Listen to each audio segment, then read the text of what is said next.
لا حول ولا قوة إلا بالله العلي العظيم.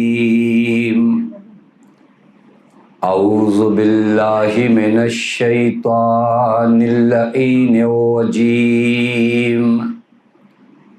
بسم الله الرحمن الرحيم. الحمد لله الذي علا في توحده ودنا في تفرده وجلا في سلطانه وعظما في أركانه وقهر جميع الخلق بقدرته وبرهانه.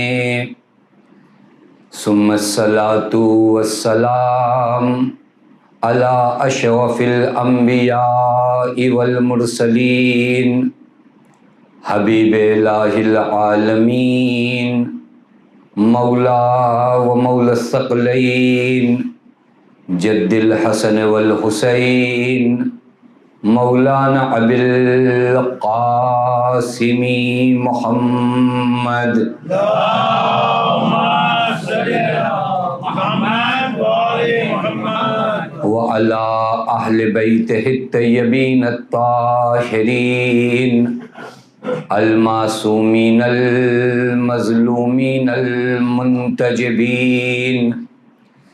لا سیما بقیت اللہ فی الارضین واللعنۃ الدائمۃ الباقیۃ العاجلہ علی اعدائہم ومنکری فوائلہم وغاصبی حقوقہم ومخربی شریعتہم اجمعین من الآن إلى يوم الدین. اما بعد فقد قال اللہ الحکیم فی محکم کتابہ بسم اللہ الرحمن الرحیم. من عمل صالحا من ذکر او انثى وهو مؤمن فلنحيينه حیاة طیبہ. صلوات پڑھیں. اللهم صل على محمد وآل محمد. پروردگار عالم کا لاکھ لاکھ شکر ہے کہ اس معبود نے ہمیں اور آپ کو بارگاہ اہل بیت علیہم الصلاۃ والسلام میں حاضر ہونے کی توفیق عنایت فرمائی. اللہ تعالیٰ سب کی عزاداری کو قبول فرمائے. امام زمان کا دل محزون ہے، مغموم ہے ان دنوں. ہم سب اپنے ان اعمال کے ذریعے تسکین قلب امام زمان کے اسباب فراہم کریں. میرے دوستو عزیزو، سرکار سید الشہداء کے در سے ہمارا وابستہ ہونا اور ہمارا تعلق پیدا کرنا یہ خود ہماری کامیابی اور ہماری نجات کی ایک سب سے واضح اور روشن دلیل ہے کہ اللہ نے ہم سب پر اتنا فضل کیا، اللہ نے ہم سب پر اتنا کرم کیا کہ ہم سب سرکار سید الشہداء کے در سے وابستہ ہے. اور بہت ہی عظیم مرحلہ ہے کہ انسان اس در پر صداقت کے ساتھ آئے، ایمانداری کے ساتھ آئے اور جو راستہ یہ معین کریں بے چوں چرا اس راستے کو انسان ایکسیپٹ کرے، قبول کرے، اپنے آپ کو ان کے حوالے کر دے، اپنے وجود کو اہل بیت کے حوالے کر دیں. اہل بیت ہم سے زیادہ ہم سے محبت کرتے، یہ روایت کا جملہ، ہم سے زیادہ ہم سے محبت کرتے ہیں اور ہم کیا جانیں اپنی مصلحتوں کو. ہمیں فائدے کچھ اور نظر آتے ہیں، ہمیں نقصان کچھ اور نظر آتے ہیں. اہل بیت جس جانب ہماری رہنمائی کریں وہاں ہمارا فائدہ ہے، جن چیزوں سے یہ حضرات ہمیں روکیں وہاں ہمارا نقصان ہے۔ یہ کچھ یقین کے ساتھ در اہل بیت پر آیا جاتا ہے کہ ہم سے زیادہ ہم سے یہ محبت کرتی ہے۔ خدا کا قانون ہے، خدا اگر کسی کو ولی بناتا ہے نا کسی کا، پہلے اس ولی کے دل میں اس انسان سے زیادہ محبت کو رکھتا ہے۔ میں مثال دوں آپ کو، حالانکہ فقط ایک درجے تک سمجھنے کے لیے اللہ نے بچوں کے لیے، نابالغ بچوں کے لیے باپ کو، دادا کو کیوں ولی بنایا، کیوں انہیں سرپرست بنایا؟ چونکہ بچے سے زیادہ بچے کی مصلحت کو، فائدے کو یہ باپ سمجھتا ہے، اور بچے سے زیادہ وہ خود اس سے محبت کرتا ہے، تو اللہ نے اسے ولی بنایا۔ توجہ فرما رہے ہیں؟ اللہ نے اس بنیاد پر اس باپ کو کیا بنایا؟ ولی بنایا، اس دادا کو سرپرست بنایا۔ اسی وجہ سے اگر ایک مسئلہ شرعی بھی عرض کر دوں درمیان میں، کہ جیسے ایک خاتون اگر کنواری شادی کرنا چاہتی ہے تو باپ کی اجازت کیوں ضروری ہے؟ یہ اسی عنوان سے کہ تم سے زیادہ وہ چیزوں سے آگاہ ہے اور تم سے زیادہ تمہاری بھلائیوں کو وہ جانتا ہے۔ یہ ایک مثال دیا فقط قریب کرنے کے لیے۔ اہل بیت علیہم السلام کو اللہ نے ہمارا ولی بنایا، ہمارا سرپرست بنایا۔ حتیٰ وہ من کنت مولا فہذا علی مولا کا معنی کیا ہے معلوم ہے؟ اس کا معنی یہ ہے کہ تم سے زیادہ تمہاری جان، تمہارے مال، تمہارے نفس پر علی کو حق ہے۔ یہ ایک مرحلہ اگر انسان یقین کر لے، مجھ سے زیادہ میری جان پر کس کو حق ہے؟ علی کو حق ہے۔ مجھ سے زیادہ میرے مال پر کس کو حق ہے؟ علی کو حق ہے۔ یہ یقین کرے اور در اہل بیت پہ صداقت کے ساتھ آئے، تو پھر یہ ان کے در پہ آنے کے بعد کوئی ناکام نہیں ہوا۔ ان کے در پہ آ جانے کے بعد انسان کے مقدر میں صرف کامیابی ہے۔ جناب اباذر کیسے بنے؟ جناب سلمان کیسے بنے؟ جناب مقداد کیسے بنے؟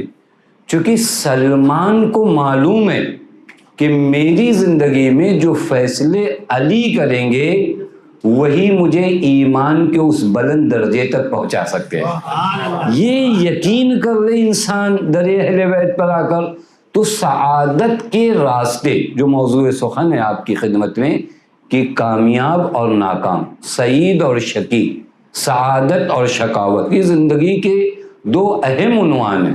ہم دنیاوی لیول سے کبھی مانا کرتے یہ کامیاب یہ ناکام، وہ سکسیز یہ سکسیز نہیں، لیکن در اہل بیت سے جو تعلیم ملتی ہے اس تعلیم کے لحاظ سے کون کامیاب ہے اور کون ناکام ہے یہ سمجھنے کی ضرورت ہے۔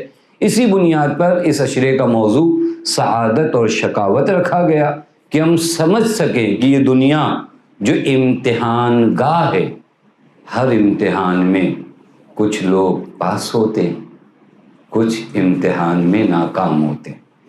امتحان میں کامیابی کے راز کیا ہیں؟ میں نے آپ کی خدمت میں عرض کیا کہ ایک کامیابی کا راز ولایت علی اور آل علی۔ یہاں اگر کوئی ہے،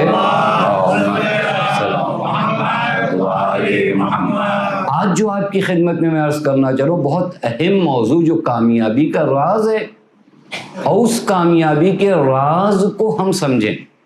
روایت عجیب ہے، جس روایت میں بیان کیا گیا کہ ان اردتم عیش السعداء و موت الشہداء والہدى من الضلالہ، اگر تم چاہتے ہو کامیاب زندگی، شہیدوں والی موت، گمراہی سے نجات، والذلہ یوم الحرور، جس دن ہر طرف تپش ہوگی اور تم سایہ چاہتے ہو، ایسی زندگی اگر چاہتے ہو تو کیا کرو؟ فدرسوا فی القرآن، تو اپنے وجود کو قرآن سے وابستہ کر لو۔ یہ دیکھیں میں نے عرض کیا نا، کامیابی کا راز کون بتائے گا؟ اہل بیت علیہم السلام بتائیں۔ فدرسوا القرآن فإنہ کلام الرحمن وحرز من الشیطان ورجحان فی المیزان. یہ جو قرآن ہے نا یہ کلام الرحمن ہے، اللہ کا کلام ہے. حرز من الشیطان، شیطان سے بچانے کے لیے حرز ہے. حرز کہتے ہیں نا جو آپ کو کسی چیز سے کیا کرے، بچائے. حرز من الشیطان ورجحان فی المیزان. اور جب میزان عمل میں تمہارے اعمال ڈالے جائیں گے تو یہی قرآن ہوگا جو تمہارے عمل میں سنگینی پیدا کرے گا. یہ ہے کامیابی. یعنی کامیابی چاہیے تو قرآن. پہلا دن تھا جب میں نے آپ کی خدمت میں عرض کیا اہل بیت، پھر قرآن، اور نبی نے ہر دو کو کہا ہے انی تارک فیکم الثقلین کتاب اللہ و اطرتی. امت پریشان ہے کہ کامیابی کا راز کیا ہے. 1400 سال پہلے نبی نے کہا کہ کامیاب بننا چاہتے ہو تو ان دو چیزوں سے رابطہ نہ توڑنا، نہ میرے اہل بیت سے رابطہ توڑنا، نہ کلام خدا سے رابطہ. نبی نے پورا رزلٹ بتایا فَإِن تَمَسَّكْتُمْ بِهِمَا لَن تَضِلُّوا بَعْدِي. یہ حدیث فقط علماء شیعہ کی کتابوں میں نہیں ہے، آپ جا کے چیک کریے. فَإِن تَمَسَّكْتُمْ بِهِمَا، نبی نے کسی کے کامیاب ہونے کی گارنٹی نہیں لیا، یوں ہی کنڈیشن کے ساتھ. فَإِن تَمَسَّكْتُمْ بِهِمَا، اگر تم ان دو سے وابستہ رہے تو لن تضلوا من بعدی، تو پھر گمراہ نہیں ہوگے حتی یردا علیہ الحوض. اور ان دونوں میں بھی کہیں جدائی نہیں ہوگی یہاں تک کہ حوض کوثر تک آئیں گے. یعنی نبی بتانا چاہ رہے ہیں کہ جھوٹے حسبنا کتاب اللہ کے نعرے مت لگاؤ. توجہ فرما رہے ہیں یہ نعرے دنیا کو بہکانے کے لیے جو لگاتے ہو یہ نعرے مت لگاؤ، چونکہ میں بتا رہا ہوں یہ دونوں جدا نہیں ہوتے. یعنی اگر کہیں قرآن ہے تو اہل بیت ہے، جہاں اہل بیت ہے وہاں قرآن ہے. اللہم صلی علی محمد. یہ ممکن ہی یہ نبی نے فرمایا کہ یہ دونوں جدا نہیں ہو سکتے. تمہیں کامیاب ہونا ہے ان دو سے وابستہ. قرآن کریم فدرس القرآن، قرآن سے وابستہ ہو جاؤ. قرآن سے تمہارا، میں بھی عرض کروں گا قرآن سے وابستگی کی صورت میں نتائج کیا آتے ہیں. اگر آپ قرآن سے وابستہ نہیں ہوگے تو اہل بیت کو نہیں پہچان پاؤ گے. قرآن تمہیں بتائے گا کہ یہی ہیں معلم قرآن. توجہ فرمایا، قرآن تمہیں بتائے گا ان کے ساتھ رہو گے تو میں ہادی ہوں، ان کے بغیر اگر آؤ گے تو یہاں سے ہدایت نہیں ملنے والی. یہ قرآن آپ کو بتائے گا. یہ کون سی کتاب ہے؟ واقعاً قرآن. چونکہ ماہ محرم آپ کے قرآن کی بحث کہاں چھوڑ دیا. نہیں، ماہ محرم میں اگر قرآن نہ پڑھا جائے، ماہ محرم میں اگر قرآن نہ بتایا جائے تو پھر اس ذات کا تذکرہ کرنا ہے جس نے نو کے نیزہ پہ جا کے قرآن پڑھا، جس نے نو کے نیزہ پہ قرآن پڑھا ہے. اور عجیب مرحلہ ہے، انکار قرآن کا ہوا تھا. کیا کہا تھا؟ لعبت ہاشم بالملک فلا خبر جاء ولا وحی نزل. بنی ہاشم نے ڈھونگ رچا تھا حکومت کے لیے، نہ کوئی خبر آئی تھی نہ کوئی وحی آئی تھی. انکار قرآن کا ہوا. بھائی بہن دونوں نے جواب دیا. حسین نے